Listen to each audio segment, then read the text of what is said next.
Qëta njerëz janë hala me pasoja. A e din çka ka ndodhur në Çernobil në vitet e 80-ta? Më 26 prill 1986, reaktori bërthamor në Çernobil ka shpërthyer në Ukrainë duke liru rreth të mëdha me grimca radioaktive nëpër Evropë. Një prej tyre, Ceziumi 137, ka jetëgjatësi për mbi 30 vjeçare.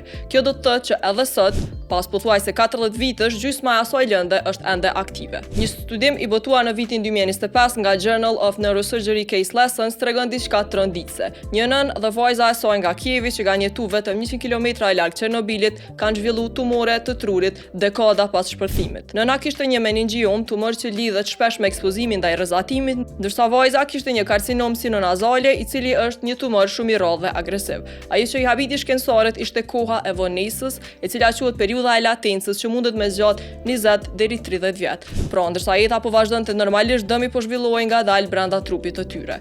Rrezatimi ionizues e dëmton ADN-n e qelizave të trurit dhe kur i parimi dështon, ato qeliza munden me fillu me ushumu në mënyrë të pakontrollume duke kriju tumore. Ky studim nuk flet veç për 2 njerëz, por për miliona që kanë qenë të ekspozuar atëherë në Ukrainë, Belorusi dhe gjithë Evropën lindore. Sot shkencëtarët theksojnë se efektet e Çernobilit nuk janë veç pjesë e historisë, po janë pjesë edhe e biologjisë tonë. E ti për më shumë video si kjo, subscribe përbani në YouTube edhe në krejt platformat e tjera.